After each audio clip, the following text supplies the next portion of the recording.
for watching live, checking us out on YouTube, or listening on your favorite podcast provider. You are most definitely my people. Welcome to another episode of Botched, and Chair Shots. We still have high hopes of delivering quality wrestling content, and if not, we'll sprinkle in some office trivia or dad jokes. You know, so we still get over. I'm your host, a chef by trade, no mark by choice. I am the Will Gray, and I'm glad to be here on this journey. And tonight, that journey is anything goes. Botched spots and chair shots style. Botched spots and chair shots style.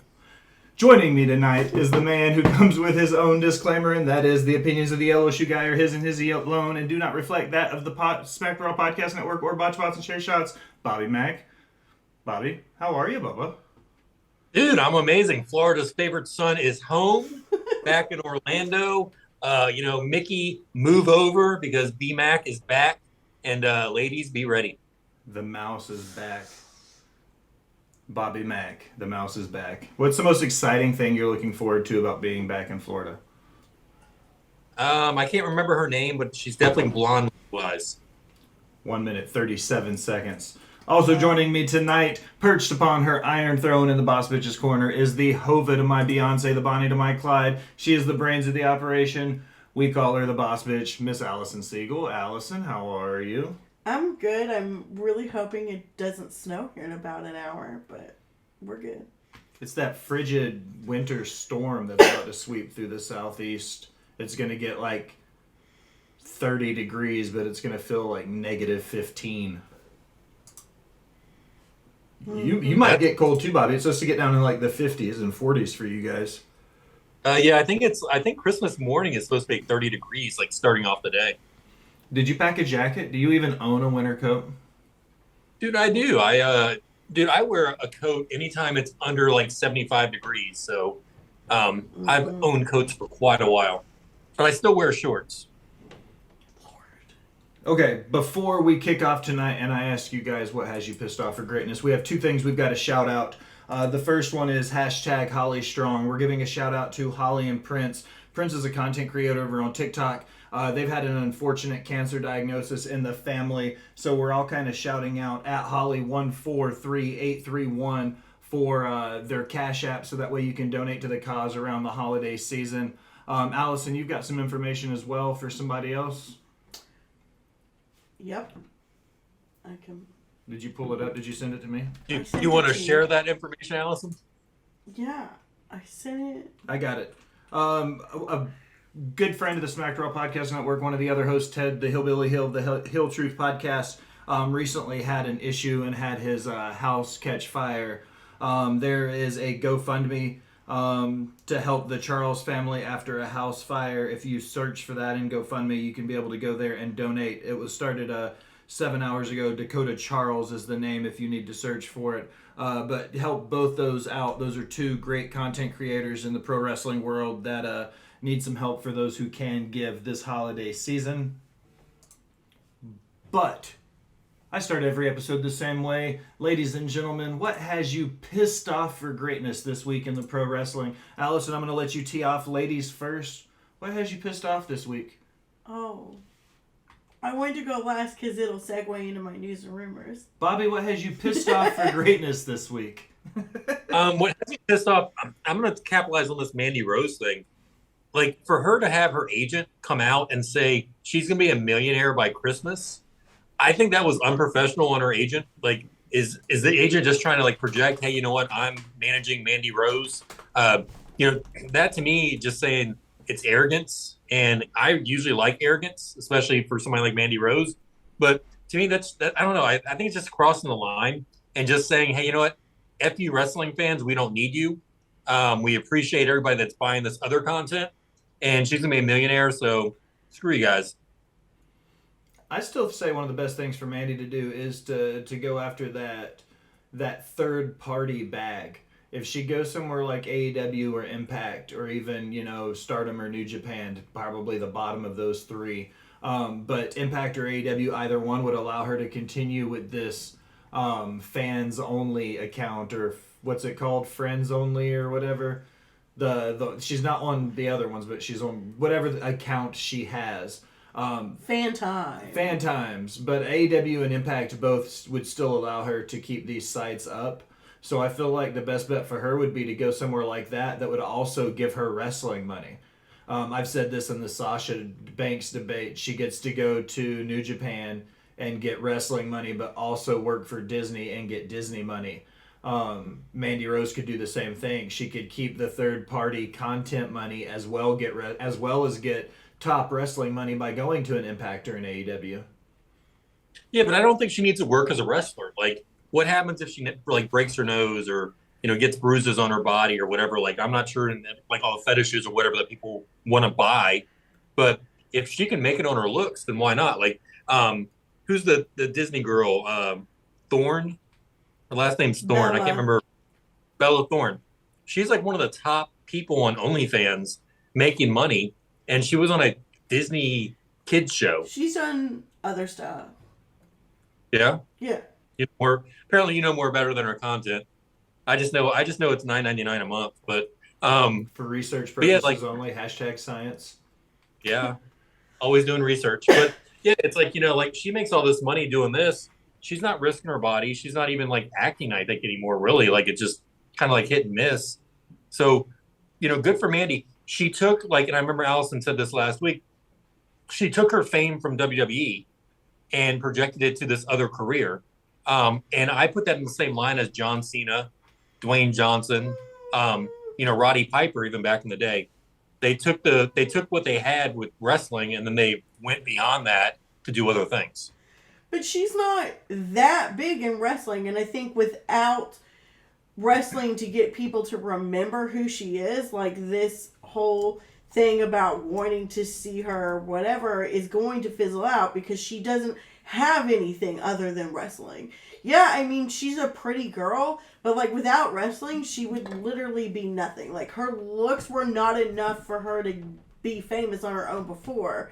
Her looks are not enough to keep her famous. She's going to need wrestling or something to get her going. And unfortunately, she was top dog in NXT, but she's really not that great. Do you think her NXT run was the only thing that finished getting her over, though?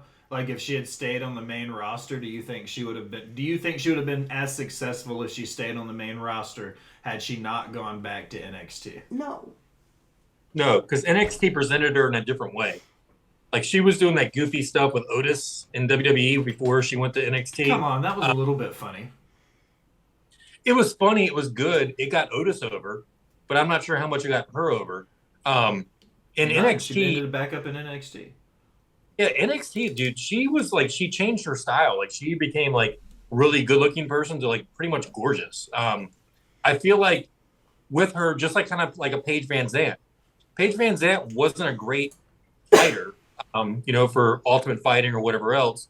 She's not a top draw anywhere like AEW or UFC. She's gone with her looks, and she's still making money on these kind of fan sites. Apparently, there's a lot of money to be made on these fan sites. So, yeah, in long term, 10 years from now, 20 years from now, Mandy does need a relationship with some wrestling company to make that money. Maybe WWE, make that Hall of Fame, make those Royal Rumbles, do that kind of thing, kind of like what Tori Wilson has done, what Stacey Keebler has done, what Kelly Kelly has done. She can't dump wrestling completely, but short term, she's 32 years old. She's got 3 or 4 more years of probably being able to put out this content where people care, and then she can start doing the legend stuff with WWE. Before we move on, Bama says under Vince, no. If she was on the main roster doing that angle with Sonya and Triple H took over, she could have maybe had her NXT run on SmackDown and filled the void once Bayley got hurt. She could have replaced Hill Bayley. I completely agree with that. Allison, do you want me to go next? And so you can go last to segue into news and rumors? All right. I'm going to revive a dead horse so that I can turn around and beat it to death again. What's pissed me off this week the most is rules not mattering.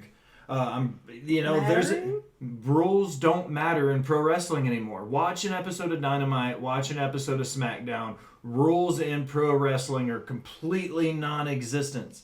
There's a difference between telling a story and blatantly breaking the rules. The whole point to make this believable is to follow the rules of the sport to use those parameters to tell your story. Once you start breaking those rules and doing whatever the fuck you want to, it loses all credibility.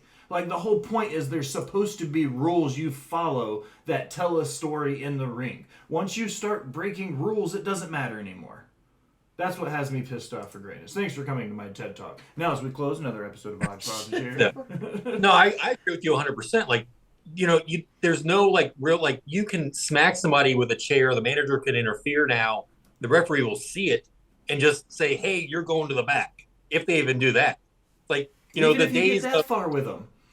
Yeah, like the days of like the Eddie Guerrero fake out, which I know Orange Cassidy did and Danhausen did this like past week or whatever on AEW. That back in the day, like Eddie used to win those matches by disqualification.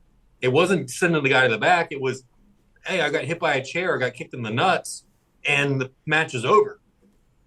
Now, like AEW showed, well, those two have to go to the back. They go to the back. Like the rules just don't matter. Like I saw Liv Morgan, who I very rarely talk bad about. She was making a tag standing on the bottom rope with her hand extended. Tag team rules is you need to have the tag rope in your hand if it's available, and your feet need to be on the canvas and reaching over. She was far extended, and they still allowed the tag. I know it's a small thing, but it's one of those things that gets me pissed off. Can I change my pissed off of greatness? No. Yes. Here's the thing with that. Her standing flat on that canvas, though, she probably wouldn't be able to reach over the top rope because she is so short. That's probably why she stood on the bottom. I think Alexa does the same thing. Because they're so short, they can't reach. So then they need to change the rules to, all right, I don't want to get in trouble. What's the new name for shorter people wrestling matches? Micro wrestling? Okay, micro wrestling. So the micro wrestlers, if they're in a like full ring, then their rules are over the second rope. So ladies, is that something, I know the equality issue, but is that something that should be changed because the ladies are shorter than the men? Should they get that micros rule? I know it's insulting probably to say the micros rule, but should they get a separate rule that says you can tag between the second and third rope? Bobby, I'm really proud of you for how well you handled that. Like, that was very well done. That could have gone so poorly, and you spoke eloquently and like a gentleman, and you didn't make a fool of me or you or Al. Like, way to go, Bob. So yeah, I'm not comparing women to midgets or special attractions at all. Baby steps. Baby steps. Dave says referees aren't allowed to be refs anymore. Now they are timekeepers, standby medics, and ring space taker-uppers. Jimmy Corderas, Brian Hebner, and Mike Chioda are fuming daily on Twitter. Completely agree with that. Ravage throws in the tag rope. We need the tag rope back. And then our little boy is growing up. Even Dave's getting behind you, Bobby. Even Dave's supporting you for your growth. Miss Eagle, I think I'm going to send it up to you. You've got your pissed off for greatness, and then you're just going to start into the news and rumors. So it's your ship. Sail it. Yeah. I couldn't remember what I had said earlier this week. And then as I was like pulling up stuff for my news and rumors thing, I remembered what has me pissed off for greatness. So this is going to segue into my first news and rumors, which is about Lacey Evans. So my thing is, it really irritates me that they're trying to push her and repackage her as this military persona, which is totally fine. She was in the military, like, that was amazing, like, she served her country. However, they have her coming out to the ring in a slutty military uniform. Like, I'm sorry, but, like, to me, that's, like, super disrespectful to the military to have her out there in cargo pants and, like, a skimpy top. Like, it's not good. Like, it's not a good look. I think it's part of the reason why the gimmick's not getting over that, and, like, she's not that great. But, like, it's just, like, trashy. Like, I don't need to see you with a whale tail and camo pants preaching, pro-military. Like, it's just trash. Thoughts? That's interesting. I've not actually seen that, so I can't comment. The whale tail, though, I will definitely, as soon as I get internet back, I will definitely be looking that up. I'm going to save my comments. I'm going to let you bring up your first news and rumors because everything I have to say is about what you're about to say. Okay. So, let's do it. Woo! News and rumors. So, my first one is Lacey Evans is basically canceling herself. She went on a huge rant about how ADD and autism were invented, and when she was a kid growing up that they didn't exist, and like all this different stuff, and she's blaming processed foods for it, citing a study from a vet turned neuroscientist. So yeah, everyone's a doctor. Mr. Gray? Well, I said this on Twitter, and I was rather proud of it because it made me laugh and it made a few friends laugh. My 2 cents were the irony in Lacey Evans complaining about processed and repackaged food is she's been processed and repackaged so many times. You get it because her character doesn't make fucking sense. Nothing about her makes sense. She could be a bona fide wrestling star if they let her, but they keep giving her all these bullshit gimmicks that don't allow her to truly get over. When you let her work, she can work. Let's not forget that in 2019 at Extreme Rules, she was pushing Becky Lynch to the limits. But she's not allowed to be that person. They want her to fit into this mold that they don't allow her to be, and I commonly call this the WWE identity crisis. They never let her figure out who she is before they try to repackage her real quick. This isn't the University of Tennessee football. You can't have a head coach for one season and then fire him and expect results the next year. Thanks for coming to my TED Talk. Bobby? This one I feel like I could get in a lot of trouble with, so I'm trying to like really select my words. The boss no, said I just go ahead. I think I don't want to get into the autism debate. I agree that society has changed and the things that they feed us change and all this kind of stuff changes. So I do believe that this is more like a society type of thing. When you look at other countries, they don't have the level that we have with these, whether it comes to allergies or, these kind of like mental illnesses. So I do think that there is something this to be said. I'm not sure if processed foods is the right one to be said, because obviously they had Spam back in the day. So is that the first processed food you really think of as Spam? I came from a Navy family, so to me, like Navy is Spam. Like that's like the whole like World War II thing. Not that I'm that old, but my grandfather is. You're the closest to being that old between the three of us. I'm the youngest of the three of us.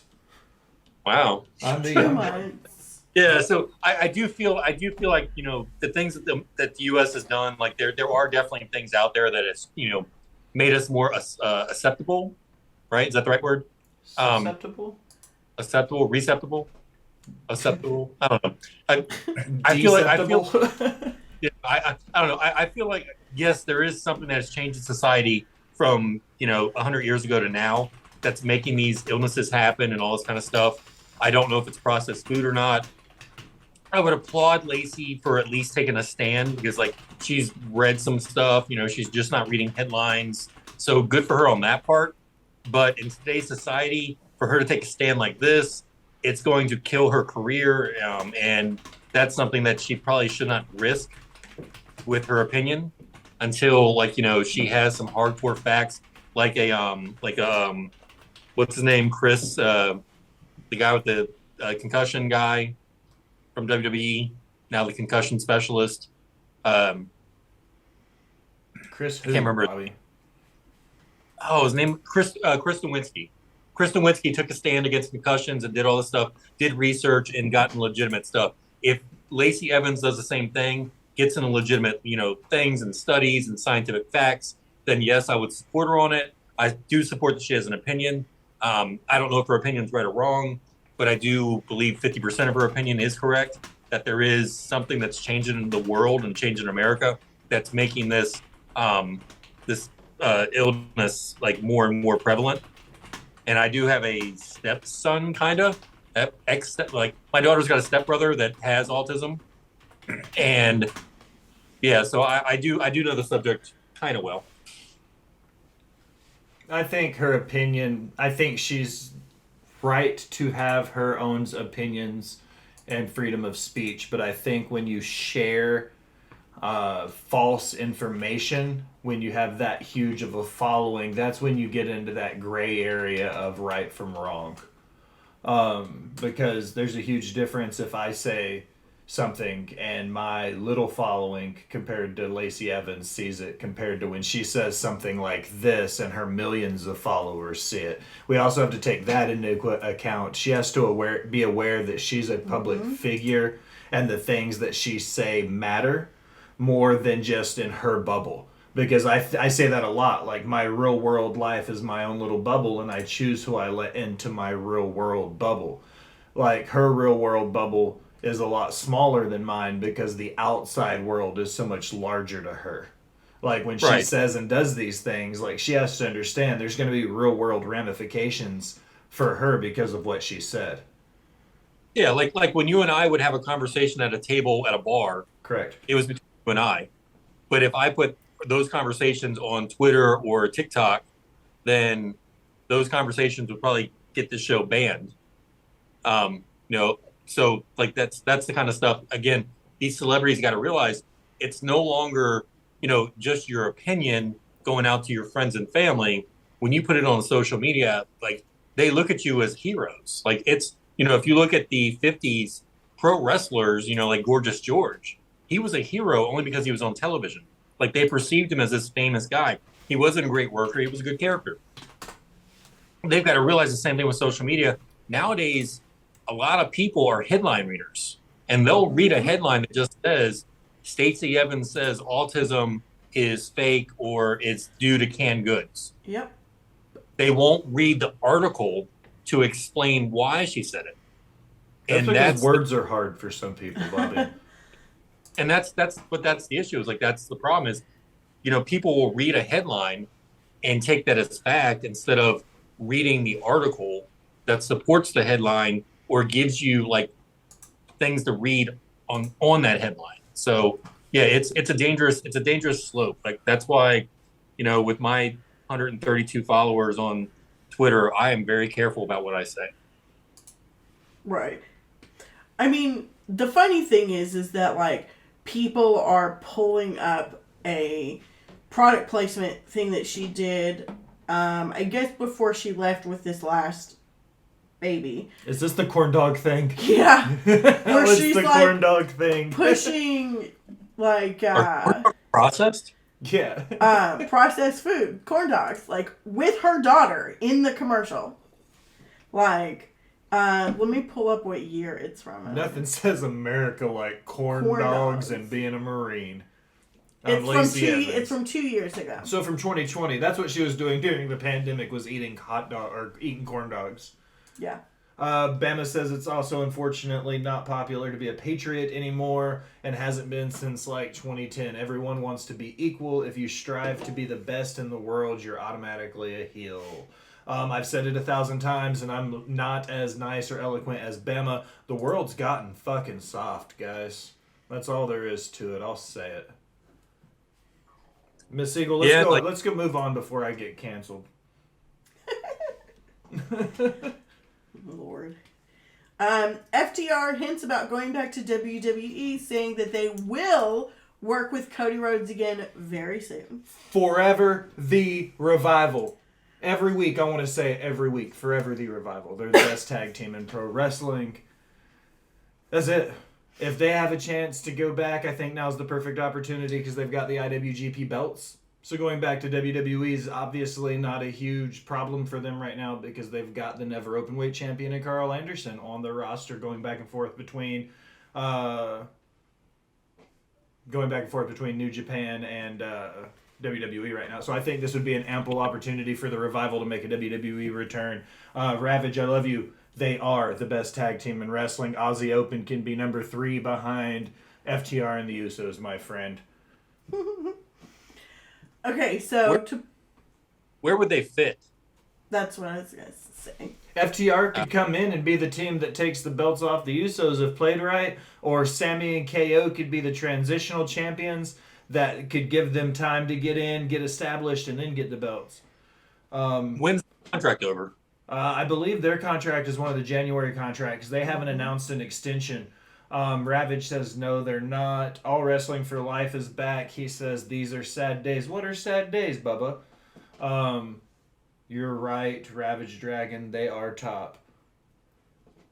What do you think of the club revamping the NWO? I've always said that the club is just a watered down version of the NWO. Bobby, what do you think about the club? Like, you pretty much said the same thing too, right? Yeah, I believe that the club right now, like, they're bringing up AJ, but they're also bringing AJ down. Like, they're those two guys. Like, no offense to anybody out there, they're jobbers when they go against anybody else in the ring. Like that's the tag team that's gonna lose. Like that's your killer bees from old school '80s. Like that's your team that's gonna lose in the match. Their association with AJ helps them, but that's it. Like they're not as cool as they thought they were or they used to be in Japan. They're not the Young Bucks and the All Elite putting out the Too Sweet signs and all that. They're exposing themselves now on national TV as the reason why one of them was Festus for years in WWE, because he's not a main talent. He is a mid-card, lower-card talent that had to leave the biggest show in the world to become big in these smaller venues, smaller shows. So this whole thing, AJ needs to get rid of them. AJ at his age should probably have 1 or 2 more good runs, maybe, and then be treated like a Randy Orton as he moves forward without these two guys on his coattails. Did you hear that? That was a big old wind gust. It sounded like the wind was going to blow the house down. AJ has maybe 2 or 3 years left. I need him wrestling Roman, Seth, GAD, and Carmelo. So Gallows did what Cody did. I think that's pretty much what he's saying. I think AJ is great. Overrated. I know you think he's overrated. I think AJ is a solid talent. I agree that he's got one more championship push in him. I think somebody like an AJ Styles is the perfect example of why, and I can't believe me, Mr. Old School, is going to say this. AJ Styles is the perfect example as why WWE needs 2 championships. They need the Universal title for your Roman Reigns, your Seth Rollins, your big flamboyant character wrestlers. But then they need a WWE championship or a World's title for your working champions, like your AJs and your Edges. Even your Mustafa Ali's could get in there. You know what I mean? Bobby, I know you don't like... Mustafa Ali is solid. He needs a better push. How about Ricochet? Ricochet's a better thing. He's like an upgraded Will Ocean spray or whatever that guy is from the fan fiction stuff. No, did you just say that Edge is a worker? Edge is a fantastic worker. Are you kidding? He's never been a good worker. He's a character. You're fucking blind. I'm saying that loud and I'm putting some bass in my voice. You're wrong. Edge is what do you mean he's not a worker? You jump off a ladder and spear a guy 20 years ago, and you're a good worker? Can we're just going to completely forget about just shit on the whole Foley thing, forget everything he did to help revamp ECW, forget everything he did since 2020, coming back from a career-ending neck surgery, winning the Rumble. We're just going to shit on all of that. Fuck Edge. He can't work. Is that what you're saying? So a Foley hardcore match jumping through fire is a work? Like that's working? Like that's a spot fest. It told a good story, but Foley set up the story. Foley led that match. And that was 10 years after Foley retired. I love you, Bobby, but you're dead ass wrong. You are dead ass. I think this might be a bigger argument than the Hogan Hart debate. Okay, so argue. Tell me how Edge is a good worker. When you think about the fact on how, okay, let's take a look at Adam Copeland, the man. All right, I'm going to use the same analogy and the same things, the exact same arguments as to why I was just arguing that Josh Alexander is one of the most underappreciated workers in the business. One, he cut his teeth in the independent circuit on the road. That's something you and I both appreciate. He knows the business, he's seen the business, he lived the business, right? So give him points there. He then in return. That was here. Do what? Edge cut his teeth for a year at the most. But just Okay. let me finish. Let me talk. He cut his teeth on the indies. He broke into the indie scene in America. He got signed by the show. He had not just one, but multiple successful tag team gimmicks with Christian, from the Brood through the Edge and Christian gimmick through the Attitude Era. Then he split up, and then you got to think about the fact he had Rated RKO. He had the Rated R Superstar run as the world champion. He's won a Royal Rumble. He's missed the original Mr. Money in the Bank. For you to say Edge isn't a good worker makes me feel yucky as a wrestling fan, Bobby Mack. It makes me feel yucky. The Rated R Superstar, that was his best gimmick. That was absolutely great. He's a great worker. I would say that he was really given some good material to work with. And if you look at the people he was wrestling at that time, Ric Flair, famously people say can wrestle a broomstick. John Cena feud was really good. Although if you watch the matches back and you don't pay attention to the crowd, you listen to John Cena and Edge talking in the ring, you can hear every move they're going to call before it happens. His comeback has been mediocre. When you look at a comeback, career-ending comeback, I hate to compare apples to apples. Shawn Michaels came back after those many years. Shawn Michaels' second half of his career was better than his first. Edge, his second half of his career is far less than what his first half of his career was. I think he's not destroying his legacy yet, other than he gets injured every time he has a match, kind of like Punk. But he's coming pretty close to destroying that legacy that he built the first part of his career. And he should have retired and accepted his Hall of Fame when he did. I'm scrolling through the chat real quick. Bama says one title is enough because there aren't many workers left. Friday proved that. Something goes wrong and no one acts in the moment. They do what was rehearsed. How would you feel about the Bullet Club coming to the WWE?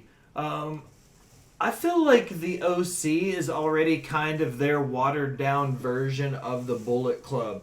Do you think with the New Japan stuff happening right now, guys, do you think there's any chance at all we would ever see a New Japan WWE crossover that would allow the Bullet Club to come onto WWE TV? The Bullet Club, not the OC, not the club, but to see, the pull the trigger boom Bullet Club on WWE TV. I think if the Bullet Club shows up on WWE TV, the people in the stands, if it's a Royal Rumble, if it's a international event, they're going to pop. The fan at home, no. If Jay Lethal shows up, dude, when Jay Lethal showed up to AEW, I had no idea. Sorry, I had no idea who he was. Drink another one, Bobby Mack. Yeah, dude. Yeah, I had no clue who he was. If Chase Owens shows up to a show in WWE, is anybody really going to know that Chase Owens is part of the Bullet Club? They're not. They could build it. But they're not doing that lately. They're not giving vignettes to build things up. And I think that they think a Bullet Club coming in WWE, they'd want to keep it as a surprise and try to get that pop. I don't think they would get the pop that they'd want. I don't even think an AEW crowd would really represent the Bullet Club very well. Because, again, I didn't know who Jay Lethal was. I had no idea. Not Jay Lethal.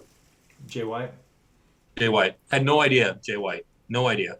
Allison, let me ask you a question. Your shoot job, PR, marketing, you do that stuff for a living. From a PR marketing perspective, do you think it would be a win for both companies, New Japan and WWE, for there to be a crossover and for Bullet Club to come to the mainstream in America on the biggest promotion in the world?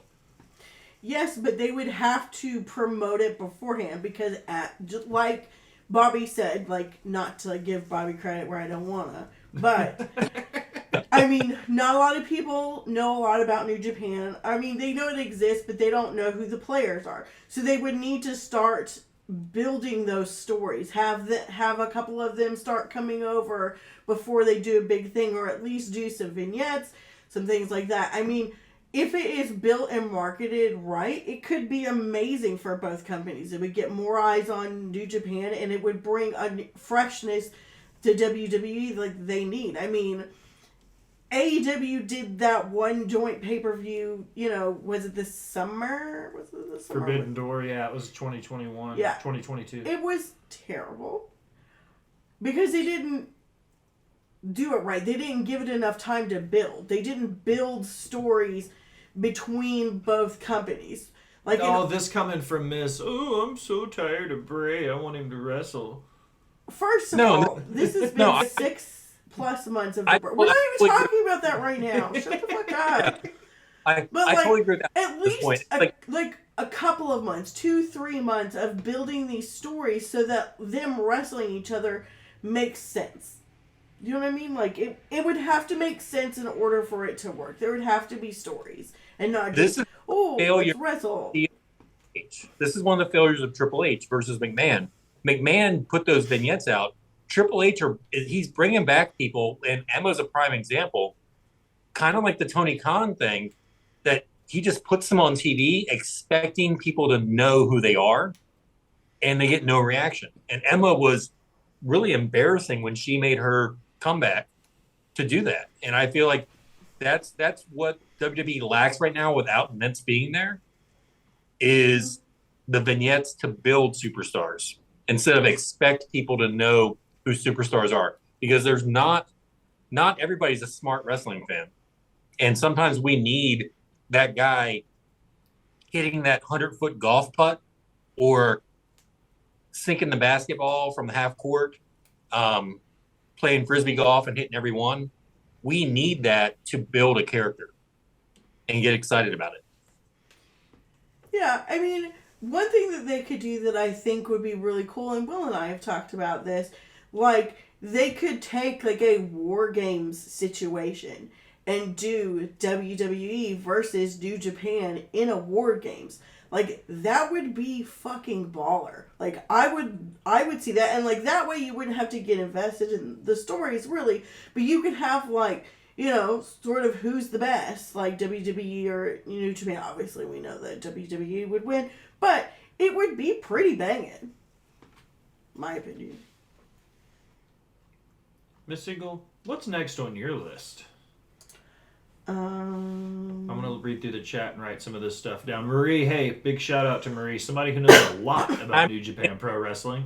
Miss Marie shadows everybody. Woo! Woo! Yay, Marie. My next thing is, I'm sure it's been talked about to death because, it happened like a week ago. But, Cena and KO to team up in a tag match against Roman and Sammy. What a year for Steen. Like, you main event WrestleMania against Steve Austin, and then you tag team with John Cena. Pretty banging. He's getting a rub and he's had a match with Roman. I'll say that too. Like, he pretty much started this whole Roman era of like 200 plus days.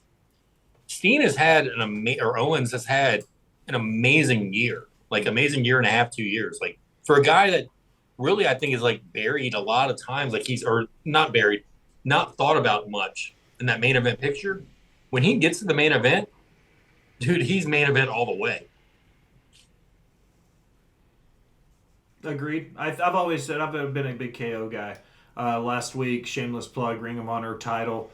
I said he was my favorite Ring of Honor champion, Kevin Steen. I think the prize fighter's the closest thing to that version of him.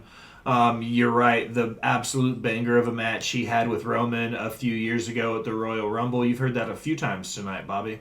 Don't get comfortable. You're right. We're practicing. But I think KO was the catalyst. So I think, Bobby said it best. He's getting the rub from Stone Cold. He's getting the rub from Cena. It's just a matter of time before he gets pushed back into the title picture in some capacity. I don't think he'll be the one to take it off Roman, but I think he'll get one more shot at it to kind of bookend. And speaking of getting the rub, Matt Ritter. Hello, sir. Hi, Matt. What's next? Oh, man. Brownie's kicking in. Kevin Nash says that Vince should stay away from WWE. I agree. Sadly, I agree. Unless it's a Hall of Fame ceremony, and even then, I really feel like it's going to distract a lot from what's happening right now. From an investor standpoint, they're probably hit or miss on it because the numbers have changed a little bit, but not a lot since Vince has been gone. I don't know. When you have if Willy Wonka left the factory and then came back a couple years later, would he be as impactful as Willy was before? And that's kind of where Vince is with this. Is yeah, he created all this. He created what we know as pro wrestling at this point. Putting all the stuff aside, like that he's done or has been accused of doing, I don't know. Like could you balance it? If Bill Cosby made a comeback with stage tours, could he still tell comedy? And would people still go see him? No. I think that's where Vince is right now as well, is would people accept him and move forward? From a PR standpoint, he is a liability.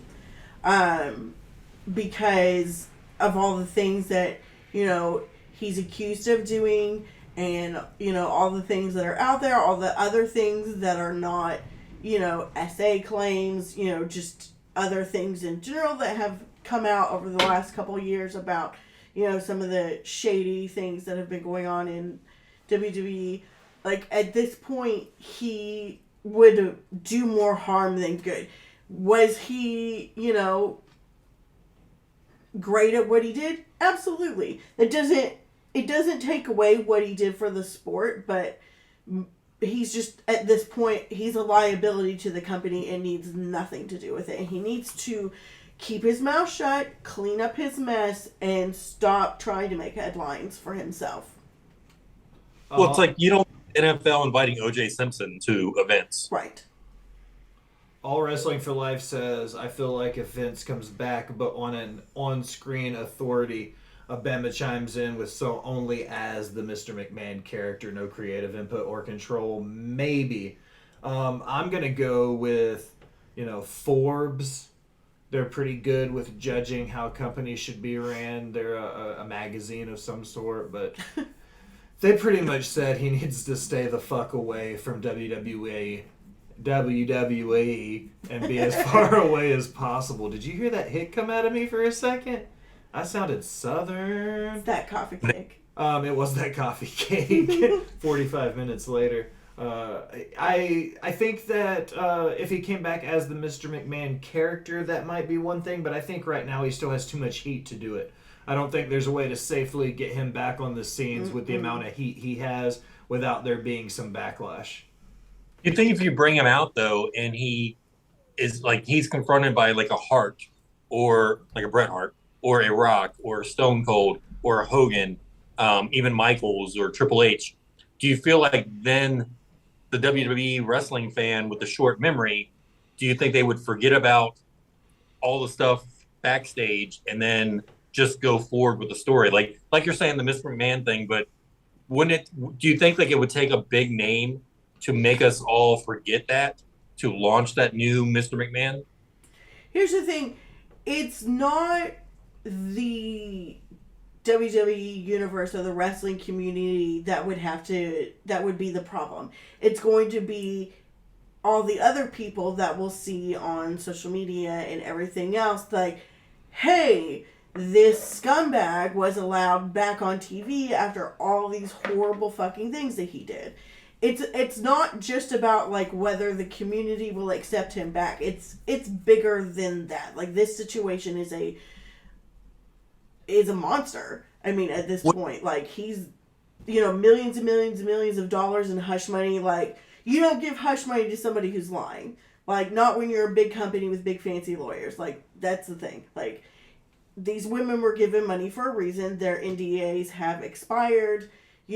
They can talk now, and they're talking.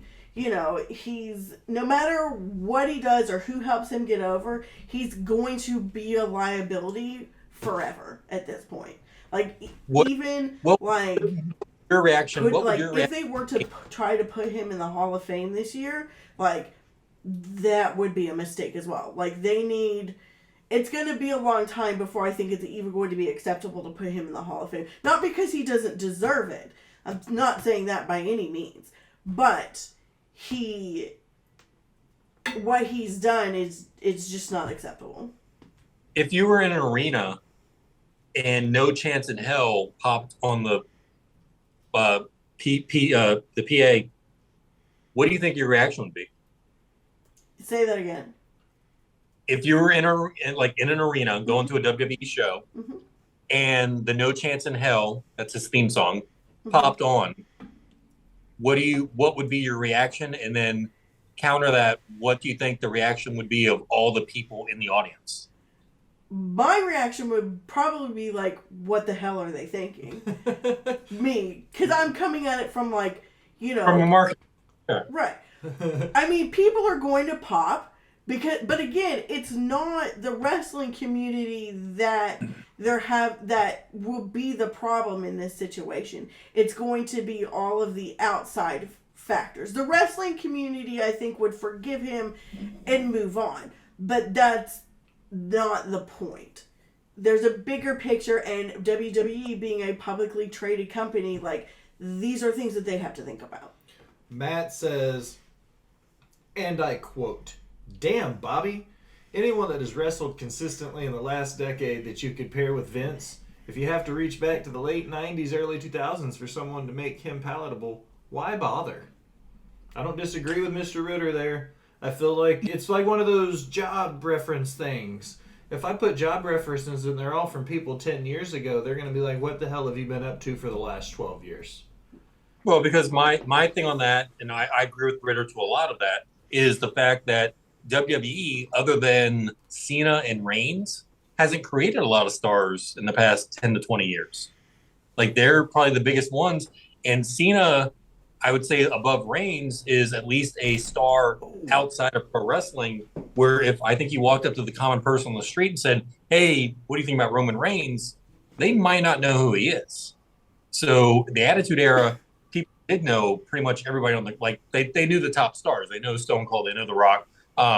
So I think it's a detriment to WWE that they would have to go back to get these legends to come out to compete with McMahon, or make him more relevant, or get him, calm it all down.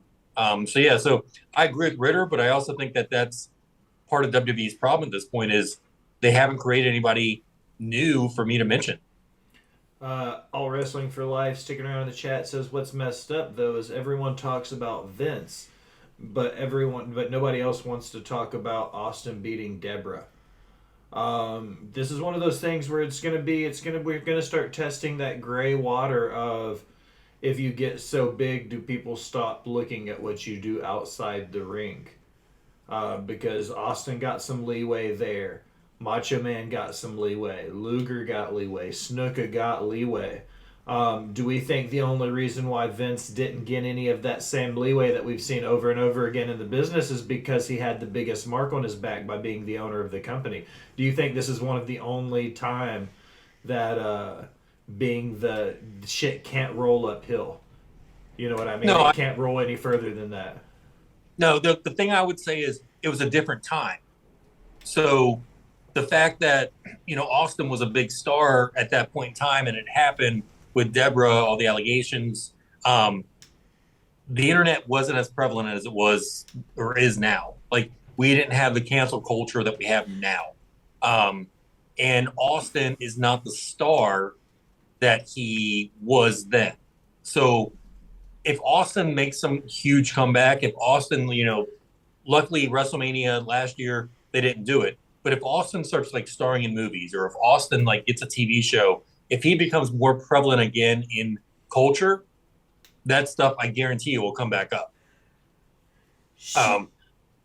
Just like Cosby, or just like or with Vince, like if Austin becomes famous again, not saying he's not famous now, but if he became a worldwide sensation like he was then all these allegations would come up, and then society would question if we should be Steve Austin's fan or if we should ban him because he allegedly, beat his wife or hurt his wife back in the day.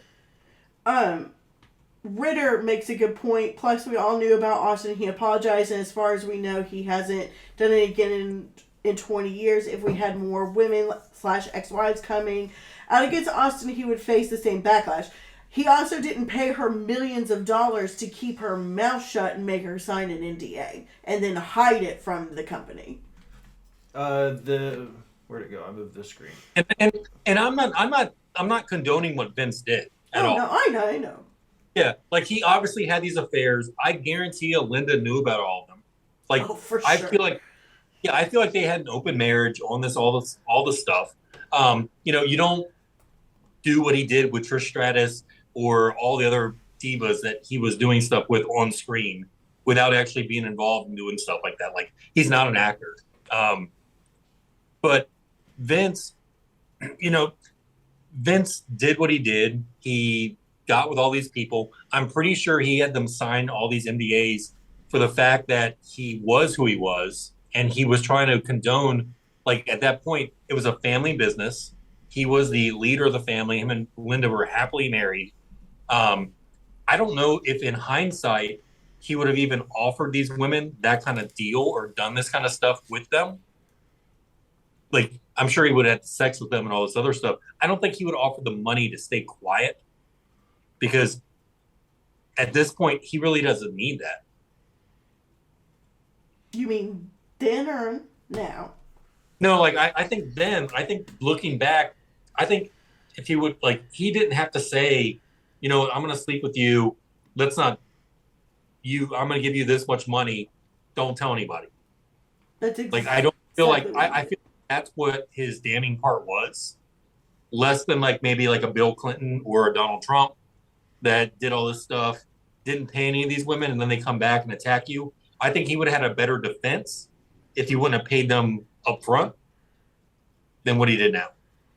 I'm going to read one more. The UW pod says Botched Bitches right on. Big props to Al.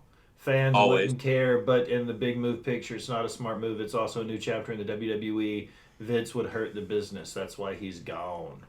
Mm-hmm. Can I knock one off my list? Yes. This one is a Twitter shout out from MATTRIDDER, Matt Ritter at Smacking It Raw. He goes off when I asked, he went off about the Keith Lee stuff. He was poised as a main eventer against Roman, and now he's getting jumped by knockoff rappers in a mid-card feud, was the gist of what he says. So we're going to make a dramatic change of conversation back to AEW and Keith Lee. How do you guys think Keith Lee's getting handled now with the turn on Swerve, the introduction to Shane Taylor getting thrown in the mix, all of that stuff? Either one of you want to tee off? I'm going to try to sort this chat out a little bit and see what's going on. I think Keith Lee was overrated from the go. Unless he was working with a guy that was 180 pounds that he could do the bounce to and like knock him through the aisles or whatever. Keith Lee has never been very exciting to me. He puts on some really good moves for a guy that's do the moves make sense? Not really, but they're good. They're spectacular. Like, he's a great athlete. But yeah, Keith Lee's not a main eventer, and whatever he's doing in AEW is probably the highest level he's ever going to get. He got lucky to get that contract that he got. So he's going to be a guy that when he gets nominated to the WWE Hall of Fame, he's going to be our Coco Beware of that year, or Bella Twins. I disagree. I think Keith Lee was a rock star in NXT Black and Gold. Matt Ritter just threw it in. Dominic Dijakovic. The the match they had at TakeOver Portland was an absolute like banger of a show. When you see guys that work like that, I give a lot of critique. Jonah is one of the guys who's blocked me because I said Jonah doesn't. What do you like? Jonah, I said he doesn't know how to work like a big man should work. And what I mean is Jonah tries to do too much a lot of times. Keith Lee is a big guy who knows how to work like a big guy, but then has the athleticism to do more than just be a big guy. And that's what I appreciate about him. The TV must be getting delivered. So I think right now that's the biggest takeaway is Keith Lee is a dynamic athlete that can wrestle as a big man and work as a big man. He can talk, which I think he catches a lot of flack for. A lot of people say that he's mediocre on the mic, and I completely disagree with that in a sense that I think he's fantastic on the mic. So I think if he were to get back together, I've been preaching for the Pretty Boy Killers. I think them coming back together would be a lot of fun. Allison, you've seen Keith Lee work live a few times, both in WWE, though. We haven't seen him in AEW yet. What do you think about Keith Lee? I love Keith Lee. I think he's great. I do think whatever they're doing with him versus Swerve is weird. Because it was just kind of thrown in with no context, I guess. Like, who are these people? Who is this new random faction that AEW has put together? Another faction. And that Tom McDonald looking motherfucker. Me and Matt went back and forth about that in the group chat too. Because we both legitimately thought it was Tom McDonald at first. I don't know who that is. He's a rapper. Never mind. Back as you were. As I was. I just think... Was that the TV, Bobby? No. They're 15 minutes late. Upset. Well, Allison was telling us what she thinks about Keith Lee. Marie says, wow, Will. What did I say that was wow? The Tom McDonald thing? Tom McDonald is a great rapper. Oh, Marie, you have great taste in wrestling and mediocre taste in hip-hop music. I love you. Sorry. We're talking about Keith Lee, Bobby. Allison is discussing Keith Lee. What did you say who for? Because I don't know who Tom McDonald is. He's a mediocre rapper. Cool. I'll schmagoogle that later. I think that they should have kept him and Swerve together. I don't think it makes sense to put them against each other. Like, why? Like, why couldn't they be, like, friends forever? Or whatever. I don't know. Tag team and best friends for, like, 2 weeks, and then you break up? Like, what's really the impact of that? Right. That's what I'm saying. Like, it just doesn't make sense to, like AEW has this problem. Like, they put people together and then they break them up. Just like they did with Samoa Joe and Wardlow. Like, it's stupid. Like, why are you going to put them together, have them win, and then immediately have them turn on each other? It's dumb. Yeah, I agree. Like, there's no interest in it. It's like there's no backstory to it. So I don't care that they were friends for 2 weeks and now they're enemies. Like, it's different than like when you like look at what was the tag team with was it Y2AJ? Is that what it was called? Like, they made the shirts or whatever, and like, you know, they were a tag team for a week or whatever, and then they turn them against each other. Like, you've got to get some kind of slow burn to it. It's not Shawn Michaels like kicking Marty Jannetty through the window. Like, you've got to get a build. Like, we have to have interest in the two as a unit before we would like them fighting each other. Like, if FTR broke up, the Briscoes broke up, then we'd have a vested interest. If the Usos broke up, interest.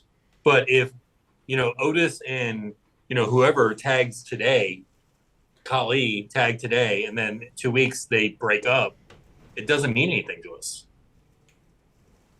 I believe UW Pod again says, I believe Keith needs someone like Papa H to guide him. He does seem lost on AEW, but he's on TV every week, and this might be the reason why there's a disconnect with the fans, too. He says he's not sure why the fans don't back him. I think there's a lot of that in AEW right now. There's a lot of disconnect and a lot of uncertainty inside of their stories. Bama says TK wants to be Vince, so now he's booking tag teams like Vince does. Mic drop. Bravage says Keith Lee is not good. Tom McDonald is better than most rappers today if you really want to listen to him. Also, Keith can do better, though. So I agree with nothing Ravage just said. Keith Lee is great and Tom McDonald is mediocre. Allison, what's next on your list? I just want to point out that it looks like Bobby's just kind of like floating with that blurred background and like his arms on that black desk. It literally looks like your upright is just like floating. It looks like you're about to take some really cheesy senior pictures, Bobby. It kind of Yeah. does. Dude, it was funny today because I was actually thinking about Miro rejects TK's idea for his return. Miro rejects TK's idea for his return. What was the idea? Be a big Russian with a hot smoking wife that speaks Russian for him and come out in the ring with a tank? He refused. Oh. Hang on. I know that Lana did come out and say that she made a bunch of like passive comments and it was an interview with somebody. It was along the lines of a Bleacher Report. I apologize for not having the source directly in front of me. But she pretty much said that Rusev Day never stopped and that he will go home one day and blah, blah, blah. And she talked about a lot of these things in the WWE universe as his character there. And she said no matter what gimmick he goes back with, and she said a lot of these passive things that would suggest Miro is also on a list of people that would want to go back. But he did sign the extension with AEW that puts him in Jacksonville with them through 2025 or 2026, though. Did you find what gimmick he turned down? Yeah. He turned down a match at Full Gear because he didn't want to be a jobber. In September, Tony Khan had come to Miro and he had this idea which would build him to a match on the November pay-per-view Full Gear. Miro didn't want to do it. Blah, blah, blah. Hang on. So what's worse, being a jobber It or being a doesn't guy? say specifically. I guess they wanted him to like be a jobber or like it wasn't going to be like a full push. It was just like kind of throwing him in, I think.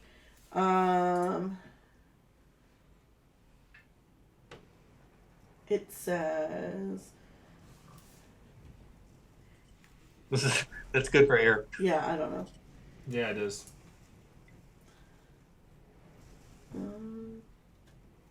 Yeah, dude. Listen, the guy, he's been nothing since he got there. He was overrated in WWE. I thought he was really good talent in WWE. John Cena obviously buried his whole push. At this point, I think it takes WWE to rebuild Miro to be somebody. And I think it just shows him as a character, him having creative control of his character has ruined him. And I know it was a one-time thing, and I know you guys damn me every time I say it, but to show up on TV in a Disney pink sweatshirt when you were this WWE Russian heel monster, it ruined him from day one. Then he got tagged up with the best friend thing or the wedding part or whatever that was, ruined him. He needs to be rebuilt as a monster. They tried to rebuild him as a monster about a year ago, and it totally fell flat because AEW is not building stars. They are just presenting people that they expect the internet wrestling community to know. And I know the argument will be, what about MJF? People in the internet wrestling community knew who MJF was. Now he just has a spotlight to show how great he is. Right. And Miro needs the writers. He needs that extra push, including his wife, to talk for him, to be a national superstar.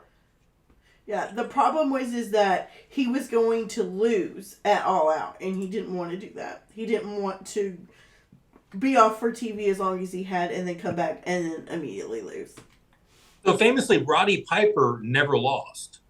Roddy Piper never lost to Hogan. He never lost to Mr. T. If he lost a match, it wasn't by pinfall. It was by disqualification or by countout.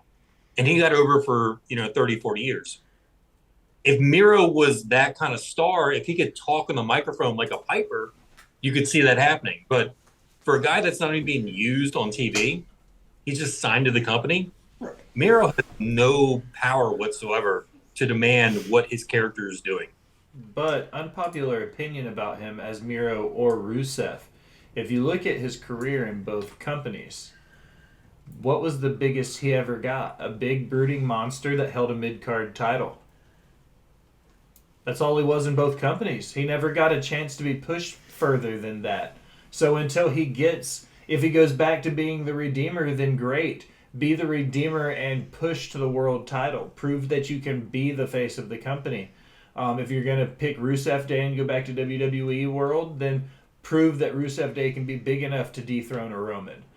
Up until this point, all we've ever gotten from Rusev or Miro is a big brooding giant, burly, big man slapping meat who wins a mid-card title, and that's where he plateaus. Yeah, I would compare him to like an Umaga. Like his whole thing, like he was very Umaga-esque his entire career, and like Umaga, the biggest thing Umaga ever did was that match with Lashley where you had Trump versus McMahon. But Lashley and Umaga were second fiddles to Trump and McMahon. That's kind of where I feel like Miro is, or Rusev is. He had one big match, and it was against Cena. And he lost on the biggest stage that you can lose on and destroyed everything he did. And just like Umaga fell out of existence at that point. You got another one for us, Miss Eagle? I have several. My next one is AEW files trademarks for the terms Wrestle Bowl and Wrestling Bowl as events. I think Wrestle Bowl was a 1980s show. I don't have my book bag up here with my encyclopedia list of pay-per-views, but I'm fairly certain that Wrestle Bowl was a Jim Crockett promotion or a GCW network special kind of thing, wasn't it? It might be AWA. I think AWA Wrestle Bowl. Katie throws in that Umaga was also a two-time IC champ, so big shout out, RIP to the big guy.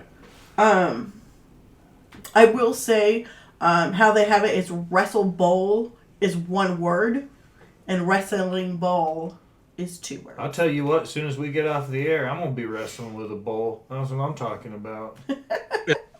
Oh, is it BOWL or Like how's it spelled? Like a bowl. Like a bowl of cereal, Bobby. How many types of bowls are there?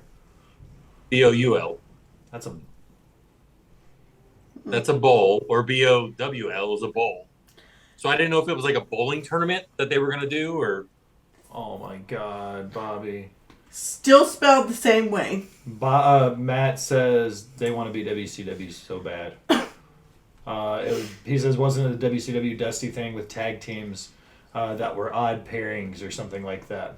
Or something else. I think so. It was something to do with it was towards the end of the territories or WCW. Bobby may be right with the AWA. Ritter may be right Someone with WCW. Google it. But that's the point. I think it was there. He's saying 95, 96, Wrestle Bowl. Go ahead. Sure, I'm sure AWA had Wrestle Bowl going on. I'm not sure what they're talking about with the NWA tag team, the odd one. Oh, no. Oh, God. Yeah, there was a Wrestle Bowl where they had random people put together, and they had to compete. And then if they won the tournament, I think it was, then the two competitors on the team faced each other to win the entire tournament. Yeah, I just found it. 1972 was the first one. It happened again in 78. And it was, tag team pairings put together. They ran through tournaments, and then the winning team got to fight for a number one contender spot for the world title. Dusty Rhodes, Ken Patera, Jack and Jerry Briscoe, Ivan Koloff, Bobby Dukem, Keith Franks, Mike Graham. A lot of these guys all competed in them. Katie just said that y'all are thinking about Battle Bowl. No, I know about Battle Bowl too, but this is it was called the Super Bowl of wrestling, but it was also Wrestling Bowl. It was held at the Miami Orange Bowl, started in the 70s. This was a National Wrestling Alliance, National Wrestling Federation thing with Florida Championship Wrestling of Florida, Bobby. Yeah, it was Eddie Graham. Yup. Chavo Guerrero defeated Tank Patton, Rocky Johnson, Joyce Grable, Dusty Rhodes, WWF champion Superstar Billy Graham, and no, I did not do that wrong. There were 3 W's that far back, and Harley Race was wearing the 10 pounds of gold, at least in '78 when they did it. Yep. Look at that. But the Battle Bowl in WCW as well, Katie, was also super badass. But I was thinking that went back further than WCW. I was thinking territories and stuff. I couldn't remember which ones though. So that's cool. I mean, if they want to continue to bring back stuff from the territories, I'm into it. I like old school wrestling. Like, let's just back to it. If AW wants to be that NWA territory, old school feel, bring it on. I'm here for it. This next one is for Bobby because I know he's gonna go off on this. Tony Schiavone believes that Bret Hart was never as good as Ric Flair. Agreed. 100%. Bret Hart would be able to put on a Bret Hart match. He could not put on another guy's match. Ric Flair went to territory after territory after territory and put on these other guys' matches. He was able to put over guys. I know, Tom McGee. F the Tom McGee match. It was a one-in-a-lifetime thing. It happened. Ric Flair went to territories and he made stars out of the local talents. Bret Hart, maybe he didn't have the opportunity to do that, but Bret Hart wrestled a Bret Hart match every single time. It was, if he went against Undertaker, big man, he still did his 5 moves of doom. If he went against Shawn Michaels, smaller guy, 5 moves of doom. Ric Flair, later on in his career in the 90s, he wasn't great. Like, he did his old man flop and all this kind of stuff, the over the top and, over the turnbuckle, everything. But Flair from 5 or 76 until about 90, Ric Flair put on a different match every single night in all the cities that he worked. So I 100% agree that Ric Flair is 10 times the wrestler that Bret the Hitman Hart was. Bret put over Austin at Mania and HBK at 12, and Bret put over Owen.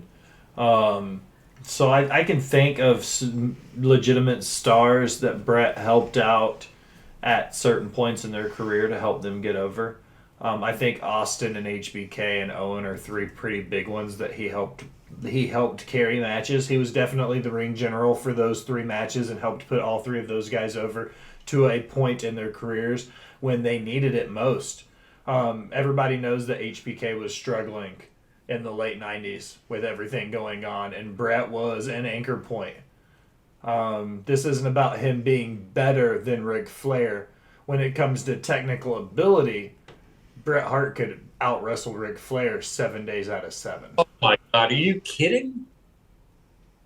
You got to be kidding. Bret Hart he doesn't even have a background in or in wrestling.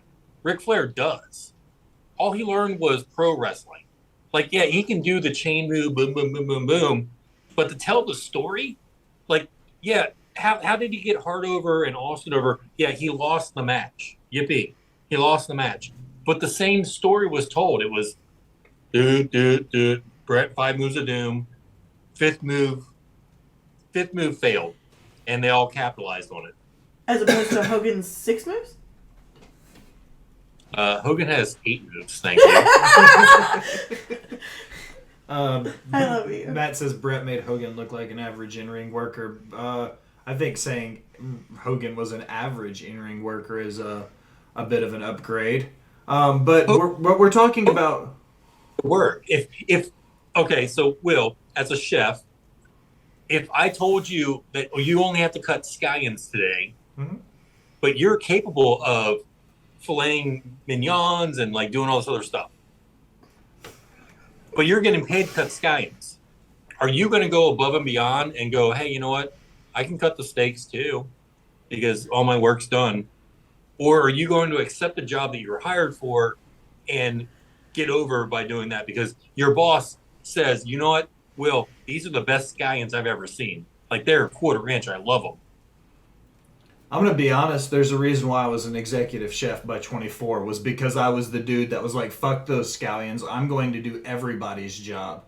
So that may not be the best analogy, because there was a reason why, I was an executive chef at 24 years old. Was because I didn't want to be the guy who only, if I had to do one thing at my station and all I had to do was cut scallions and I was done prepping, I was learning sauté, I was learning garmager, I was learning expo, I was learning pastry. I was a student of the game the same way these wrestlers are. If you're a Hulk Hogan and all you've got to worry about is cutting scallions, that's one thing. Or you could be a Bret Hart or a Seth Rollins or a Shawn Michaels, and when you get done with your scallions, go work on something else, because all of these men excelled at more than one facet of being a pro wrestler. So if I said, okay, in retrospect, all right, so if I say, Will, you're the executive scallion chef, you're not rise above anybody else because you are the top star of cutting these scallions. You're never going to get paid anymore. You're going to keep doing what you do. Then at that point, do you do more?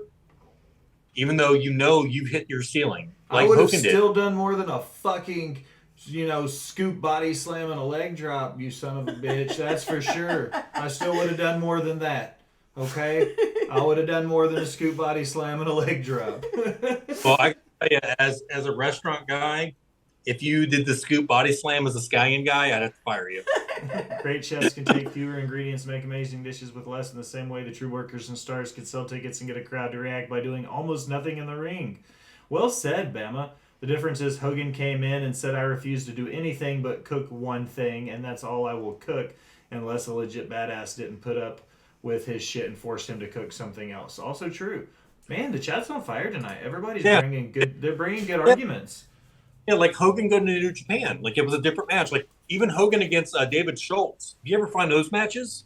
Hogan did a lot more because Schultz wanted more in the ring. IWGP Tournament Finals, I always say Hogan's best work was against Inoki, 1983. He went over there and he showed out. The dude put together a great wrestling match. One of the few good matches he did. Hogan Orndorff. Orndorff didn't give a shit about Hogan. Like, Hogan Orndorff matches are really good. And those are some of the best matches you'll find Hogan in 86. Like, Piper didn't. Like, Piper was like, okay, let's just make the money and whatever. You're just not going to pin me. Obviously, Andre, no big deal. Warrior, the whole match was like drawn up by Pat Patterson, but Hogan could work. Patterson drew the map for the Hogan Warrior match. That match was phenomenal. Siegel, what's next on your list? So I'm going to read this one, and then I'm going to give my 2 cents about it. So we had our first intergender match, official intergender match, between Rhea and Tozawa. So here's the deal.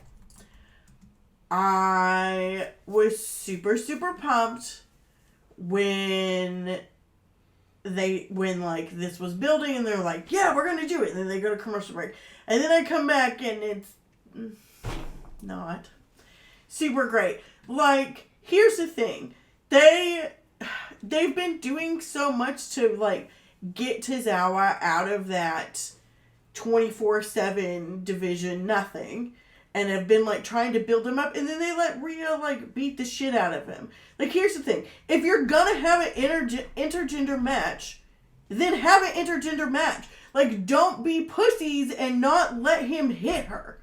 Like, I just don't understand. Like, it just pisses me off. Like, that could have been such a banger of a match, but it wasn't, because they wouldn't let them actually wrestle each other because they wanted to be so like, oh, a man can't hit a woman. This is a wrestling match. It's not like he's beating her. Like, there's a difference.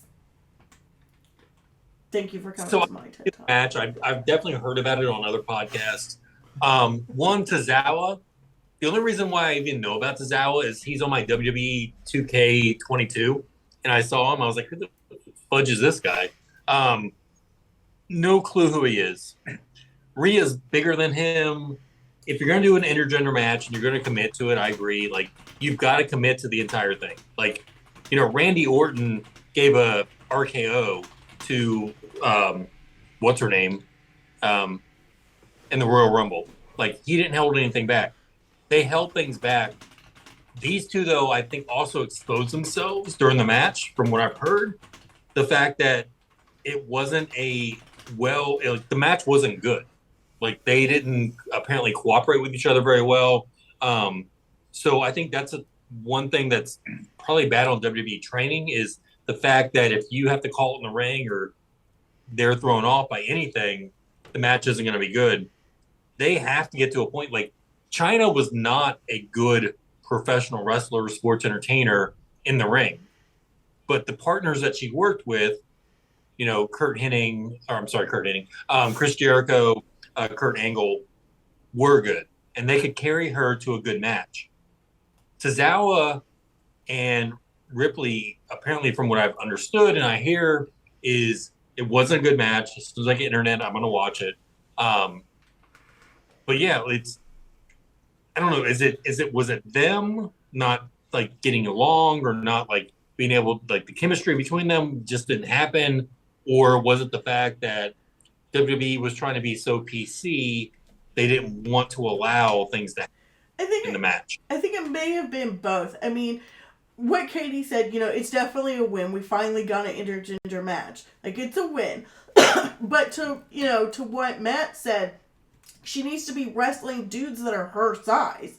Tozawa is like a little scrawny twig. Like, she could throw him probably across the ring by picking him up. She needs to be wrestling guys that are her size. Like, I'm so here for it. Like, she can do it. I mean, they let Chyna do it. Like, freaking let her do it. Like, I don't know. I think it's what she needs. Like, Rhea's so good. They've been burying her in this faction. Like, the Judgment Day is getting super stale. Like, they've been stale from day one. It's time for them to like do something with it or move on. Who would you say is in Ripley's like category, like from the male side? I mean, because she could.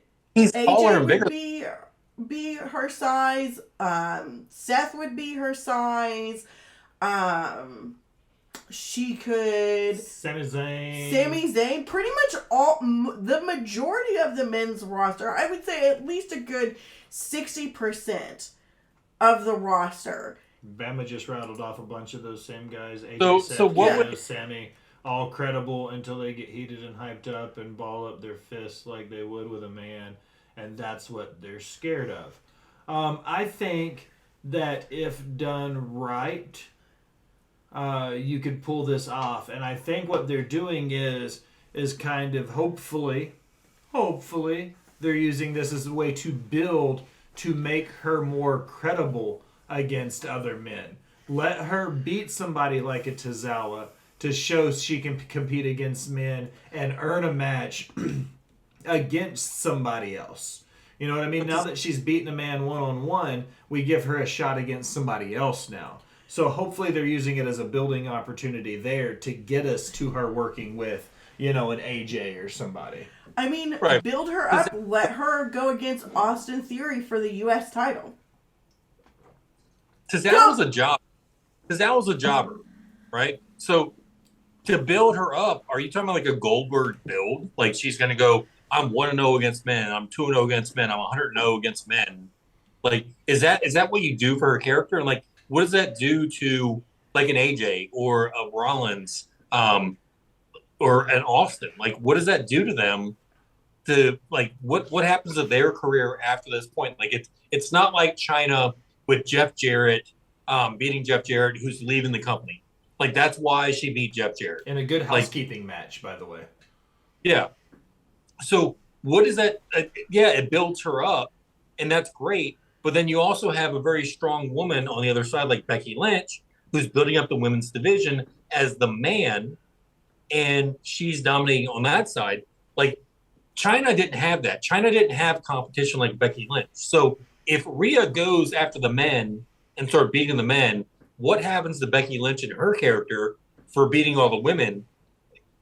The ultimate brawl would be like, well, Rhea's, and this is no offense, no sexism, whatever. Rhea's up here because she's beating men. Becky is still second tier, even though she's dominating all the women. Like, what happens if Becky goes against Seth? Other than a kid coming out. I mean, here's I the thought thing. we've seen what happens when Becky goes against Seth. They could build a whole intergender division. You know what I'm saying? Like, they could take these mid-card titles, like the U.S. title and the IC title, and make it to where either or could go after them. Like, it doesn't have to be, oh, Rhea's, the best for, being a woman beating a man. Like, she's just the best of, of everyone in this division. You know what I'm saying? Like, it doesn't have to be about her gender. It could just be like, hey, I beat this wrestler to win this title. Like, who cares if it's a man or a woman? Like, it doesn't matter. And, like, as far as the hitting of a woman, like, it's a sport. It's a wrestling match. Again, it's not like he's beating her because she was sassy. You know what I'm saying? Like, it's a sport, whatever you want to call it. Sports entertainment. Like, let them do it. Who gives a fuck? If both parties are consenting, like, I don't really see what the problem is. But she could easily, like, build up and compete for the U.S. title against Austin Theory. Like, I think that would be freaking baller. I get that, but what professional sport or amateur sport allows women versus men? Because I know in high school, yes, they're now allowing, like, females on the football team against the boys. Wrestling, they're doing that amateur-wise. But when you go to the pro level, there's no female on any football team, unless I'm mistaken. Right? There's not currently a female in the NFL. No, the highest playable, I guess, what would you call it? Like, the highest level of football is college. There's a Division I place kicker in college football that is a female. She's the highest. Okay. She took a snap. She actually is Vandy here in Nashville. Yeah. That's the highest, like, level of football a female was successfully played in was Division I College 5. She played at a Power 5 conference as a place kicker. Okay. I mean, so you got the NBA and the WNBA. You've got hockey and you've got the female hockey thing that they do. Soccer, same thing. WWE, sports entertainment, pro wrestling, like, I know it's entertainment, but these other divisions, like these other pro sports, these other, true athletic competitions, they recognize, and I know Allison's going to hate me on this, they recognize the fact that male athletes are usually better than the male athlete. So if you put a Rhea Ripley, her size, everything equal to a Seth Rollins, like if she goes up to 250 pounds and she's got all this muscle mass, blah, blah, blah, goes against Seth Rollins, same size, everything else. Is it believable, other than, a schoolboy roll-up or cheating, that she's going to win the match? I mean, here's the thing. Like, I agree that, like, for some things, like, men and women don't compete against each other. But, like, this is pro wrestling. Like, Impact does it all the time. Thanks for and the thing was a complete thing. Pointing that out. But, like, it's pro wrestling. It is a sport. However, like, this could be a place where they could do it. Yes, men in certain sports have an advantage over the women. Like, I get that. But, like, this is not an advantage situation. Like, that literally does not matter in pro wrestling. Like, what sport does women have the advantage over men? Chess. No, I'm just kidding. That actually might be true because frontal cortex or something. I ate an edible an hour ago. Shut up. Somebody else say something. I mean, it doesn't. I mean, men and women are equally good at sports. Like, some men have some advantage for certain things. So equally good. So Michael Jordan, or basketball player in NBA history, who's the best basketball player in WNBA? And would she compare to I don't Jordan? watch basketball, but Okay. What sport do you watch? You have no credibility either, Bobby. You said LeBron James wasn't even in the top 50 NBA players of all time. But all of that is moot. Pro wrestling, I love y'all, but like pro wrestling's not real. It's predetermined. I agree with Katie. If you want to go purely based off of strength, Bianca's one of the pound for pound strongest people on the roster. It'd be hard to argue that. Like, if you put her against other people her body size, man or female, she's stronger than most men her size. Like, pound for pound, she's one of the strongest people on the roster. Whether or not it's a sport doesn't take away from the sheer fact of how athletic these people have to be. Me and Matt say it at the exact same time. I'm not taking anything away from Rhea. Like, she's an athletic specimen. Like, I'm sure she can outbench me. I'm sure. Like, when it comes to a combat sport, though, who's going to win? Like, you can have, I don't know, like whoever they want to. If you put Ronda Rousey against Brock Lesnar in their heyday or any time, who was going to win? But, Bobby, you can't put a 250, 245-pound man against a 180-pound woman and go, who's going to win? You know what? I'm a trained fighter. If I went and fought Brock Lesnar, he'd beat the shit out of me, too, and I'm a grown man. So Conor McGregor versus Ronda Rousey. I would think Ronda would have a legit shot against Conor. They're close enough in size. She's got the grappling to take him down. All she's got to do is out-wrestle the man. The dude can't fucking do anything except for box. Again, it's still moot because pro wrestling is a predetermined outcome. So you know what? If they fucking wanted Alexa Bliss to beat Brock Lesnar, they fucking could do it. You know what I'm saying? Think about the money they could make on OnlyFans if they put Alexa Bliss and Brock Lesnar together. I'm just throwing it out there, guys. It doesn't. Book it. Matt, all right. I think we lost the. So let's go to the predetermined part. Not on my side. Let's look at 1980s Arnold Schwarzenegger. Okay, big, muscular, top of the world. You put, I don't know, Meg Ryan in the movie with, and they have a fight scene, and Meg Ryan wins. Do you believe it? Do you go to that movie? Do you accept it? Sorry. Yeah, I would believe it in a movie. Sorry, I think the stream dropped.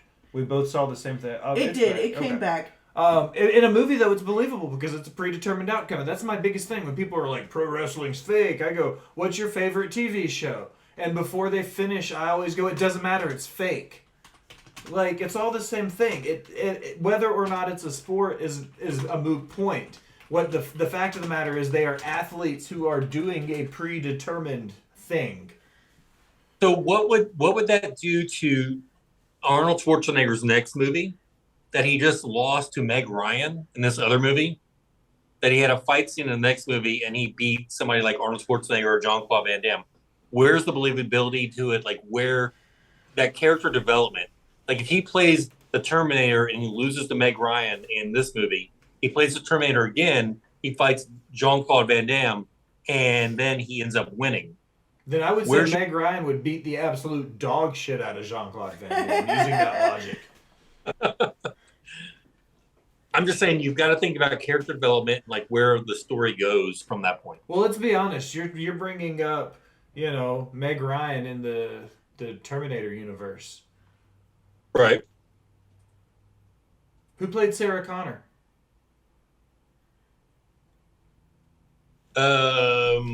It wasn't Meg Ryan, that's for damn sure, my friend. No, it was James Cameron's wife. Allison, what's next on your list? Linda Hamilton. Yep. That's who played Sarah Connor. I'm going to say one last thing about this. Oh, sorry. Subject. Here's the thing. If you wanted to... That's why I'm saying, like, Rhea, as far as, like, believability, like, Rhea needs to be matched with men her own size. Like, She could beat the piss out of most of these men. Like, legitimately, in a real fucking fight, I think that she could beat the shit out of half of the roster. Do I think that she could beat the shit out of Brock Lesnar? No, but then don't fucking put her in a match with Brock Lesnar. I'm just saying, like, if they're gonna do it, do it. And let's, like, it could be super fucking cool. I would love to, like, again, I would love to see a woman with the U.S. title or the IC belt. Just saying. Moving on. Chelsea Green shuts down her OnlyFans. Likely her WWE return is happening. Because why else would she shut down her OnlyFans? Yeah, she's a nobody.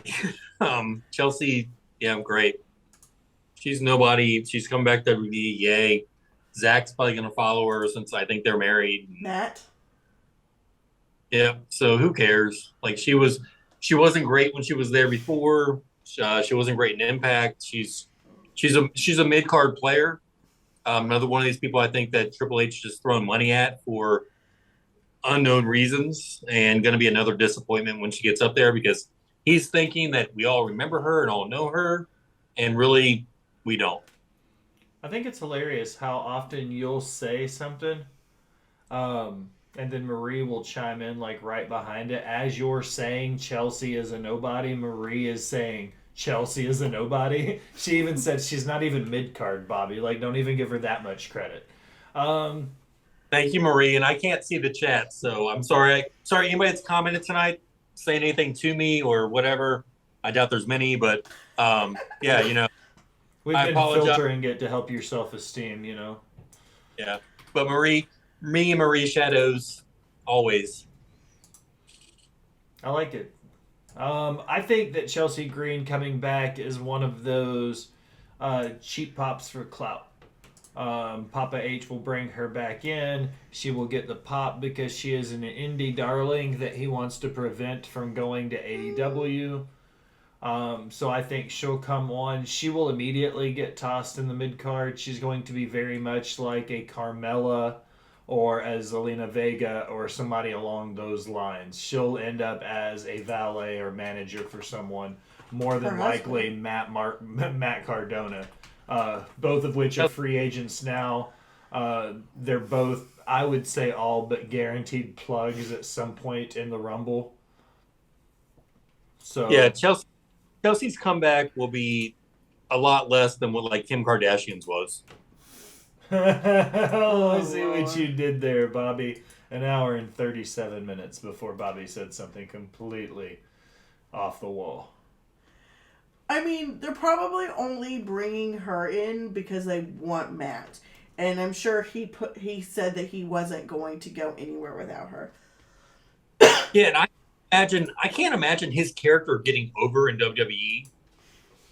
I disagree there. I think the Matt Cardona character as it stands right now is made for WWE. It's that anti-establishment heel where he's not going to be for the fans, but he's definitely going to be against ownership, which I think will be huge in WWE right now.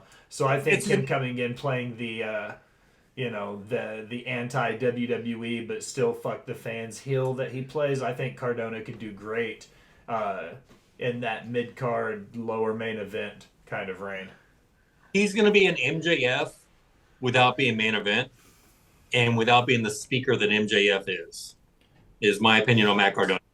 And if he's not allowed to do the garbage matches, I just don't see him getting over. Like if they don't allow him to do this garbage, crap that he does on the indies, then just like Moxley in WWE, not having that freedom is going to like suffocate him, and I think he's going to be pissed off and he's not going to be happy.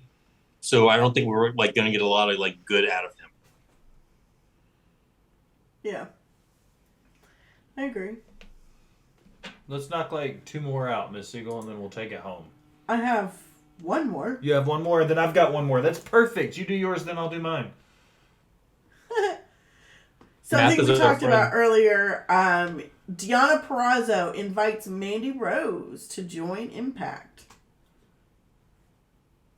Well, yeah. Why would you not want the biggest like star not signed anywhere to join a company.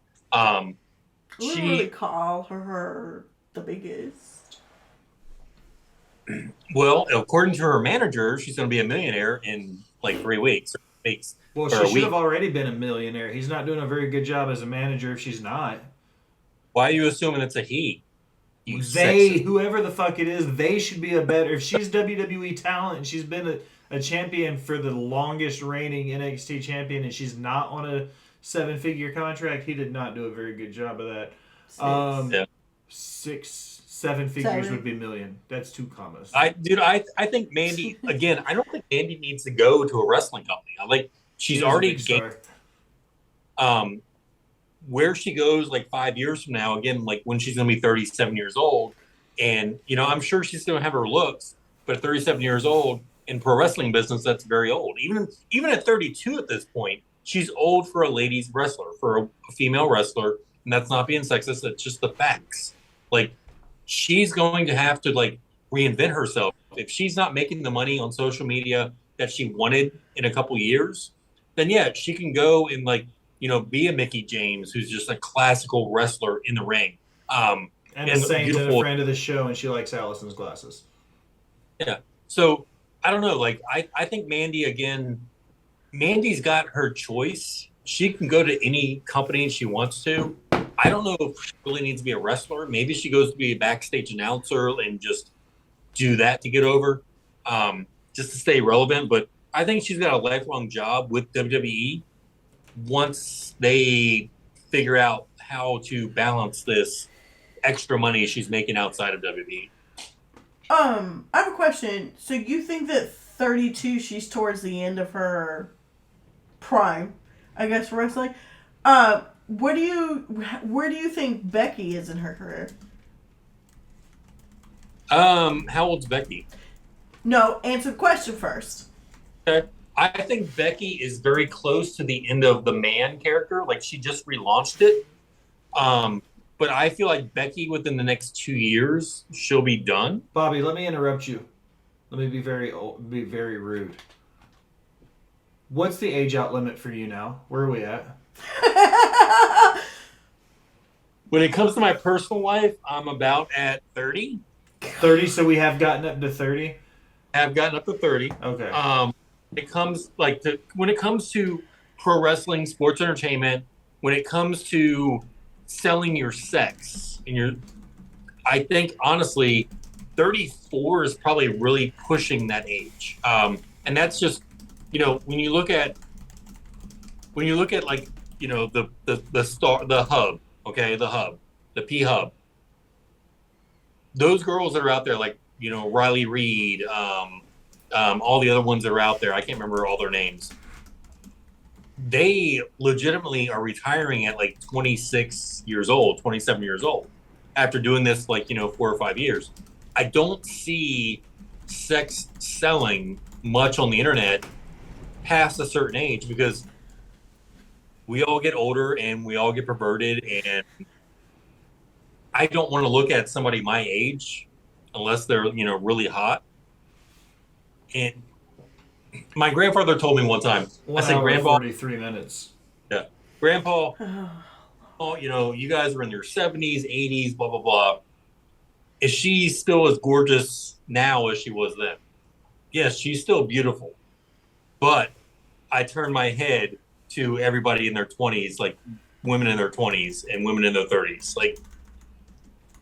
Beauty goes just so far. And thankfully us men, other than you, Will, we get better with age. I got better with age.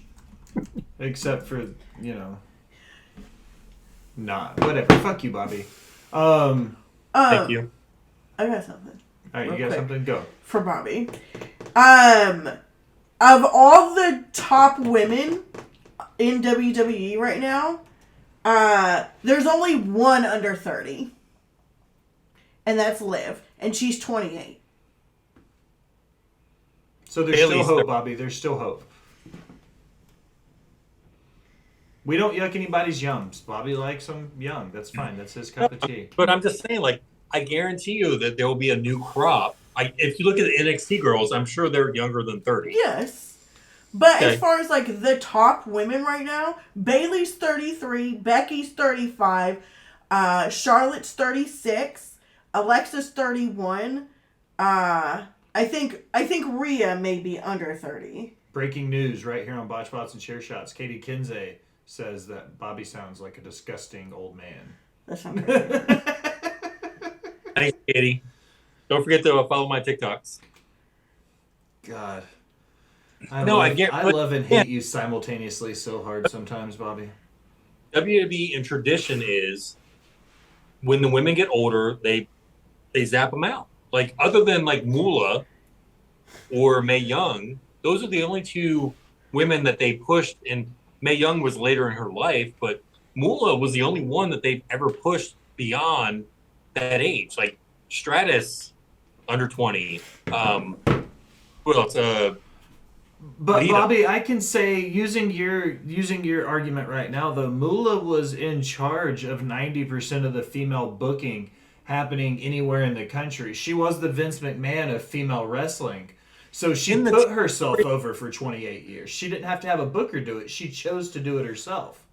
In the stage, yes, but once McMahon expanded and became the WWF, Moolah, yes, she had a lot of power, and McMahon respected her, but McMahon could have cut her off anytime as well and got other people. So, again, that's like, in the 80s.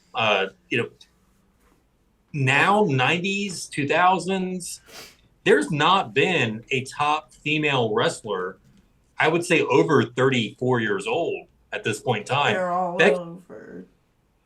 Becky's Dave pushing says it. it best. Dave says a pro wrestler doesn't truly come into their own until their 30s and then master themselves in their mid-30s to 40s. Marie also says that it's Bobby's preference. Here at Botch Bots and Chair Shots, we don't yuck anybody's yum. Here's the thing about the difference in the women's division now versus the women's division 10 years ago. The women's division 10 years ago was all about pretty girls who looked slutty and had big tits, and it was literally for eye candy for the dudes. I mean, it was.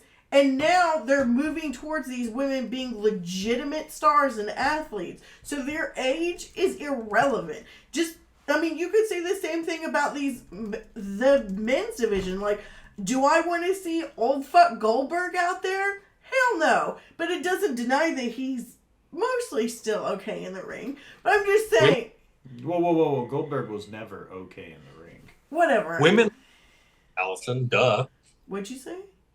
That women love dad bods. Fair. But, it doesn't matter what age they are. Like, who gives a fuck, what age they are? Like, Mandy Rose will be pretty at 80. I guarantee it. Tom Brady's still throwing touchdown passes, and he's into his 40s. I think age isn't a number. It's only about how you perform. Exactly. How many times has Charlotte Flair popped up and her boobs are different? It doesn't matter. Right. But I'm just saying, there's a perspective on them as well. Is it the company that's making Charlotte get different boob sizes every couple years?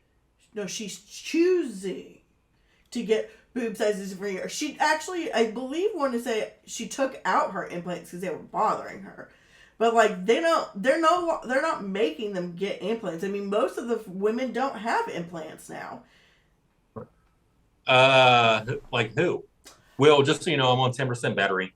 Okay, Charlotte, Becky, and Bailey could wrestle for the WWE in their 40s. Might be better than they are now as long as they can perform the same as they serve themselves.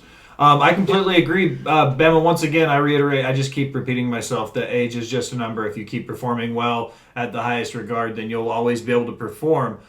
Some people cut out and age out in their 20s. Look at I hate to bring up a sour subject, but a Dynamite Kid, somebody who could have performed a hell of a lot longer than he did if he adjusted how he performed in the ring. So if you look at it from that perspective, male or female, if you take care of your body and you train and you respect the sport and you do it the right way, the safe way, the correct way, then you could wrestle well into your 40s, male or female. It doesn't matter.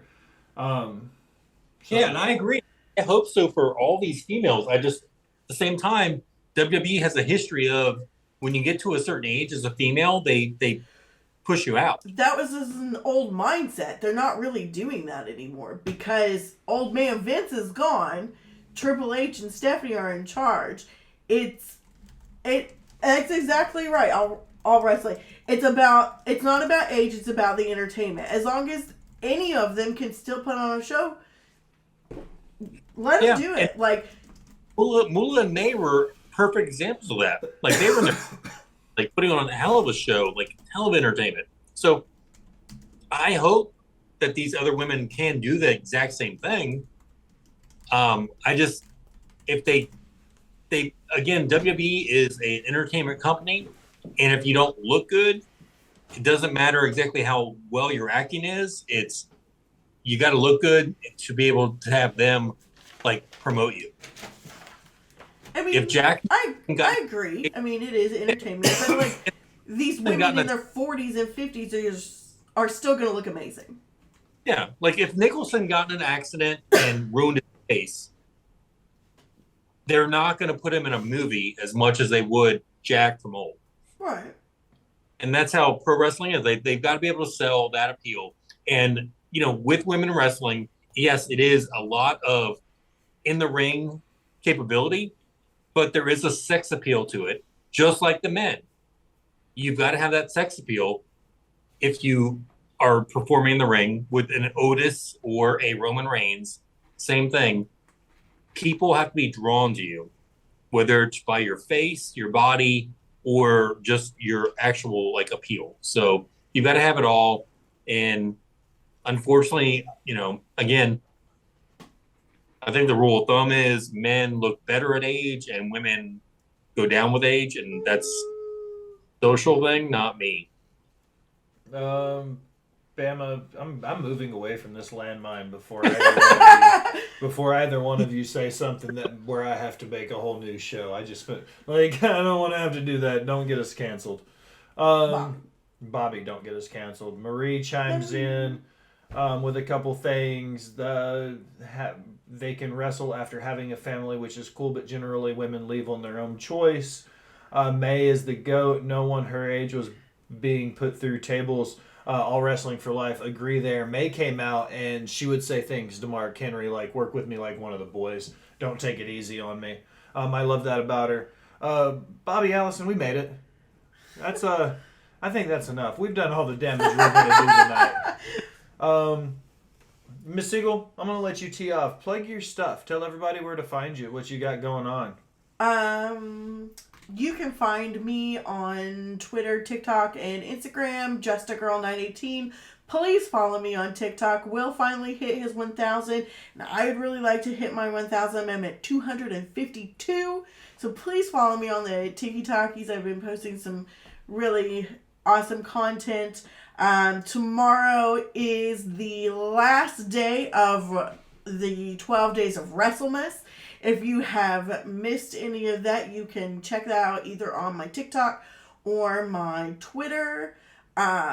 It's pretty funny. Tomorrow will be the last day. It's the 12th day. I mucked it up. I should have started on the 13th and I started on 12th because can't count. Hopefully, my plan is tomorrow to do a heel support group comic. Like I've been saying for literally weeks now, we have a new figure that we're adding into the mix. So yeah, follow me on the places and the things. I think that's it. Did I forget anything? No. Bobby Mack, plug your stuff. Katie says we love Allison. Proof that they love you and hate me. Because Katie's amazing. Katie is amazing. Follow Katie Kinsey, baby. She's on my shout-outs. Hush, let me get to my list. Bobby, plug your stuff. Tell everybody where to find you. Follow Katie. Let's see. Follow Yellow Shoe Guy. I'm on TikTok. I'm raging to get up to 10,000 followers so I can start making some moolah on this TikTok. The fabulous moolah that is. You can also follow me on Twitter. Where else? I don't know, Instagram. I don't do anything else really but TikTok. I put wrestling videos out there and all that kind of content. And if you want to be, disturbed, you want to be, pissed off, I'm definitely the guy to follow. So TikTok, Twitter, Yellow Shoe Guy, that's me.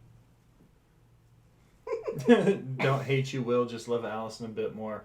In the 20 years of our friendship, I definitely agree that people have most genuinely liked Allison more than they've liked me.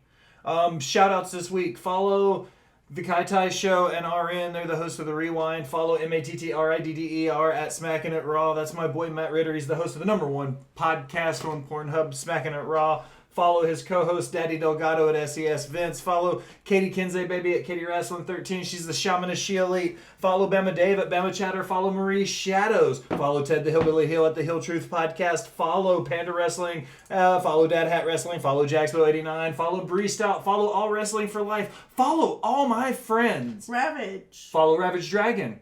But now, as we close another episode of Botched and Chair Shots, I want to take a minute. Thank you for listening. Remind you to go wherever you do anything on the internet. Like, follow, subscribe, unsubscribe, then subscribe again. Leave a comment telling me how great I sound or how terrible we sound. Either way, it helps the algorithm and it helps find new listeners. If you're feeling really generous and be one of the VIP people, head over to patreon.com and donate to the Smack Draw Podcast Network. You get some fantastic swag. We get some fantastic guests. It's a win-win for the Yellow Shoe Guy, Bobby Mack. For the boss bitch, Miss Allison Siegel. I am the Will Gray. Thanks for stopping by and listening, my people.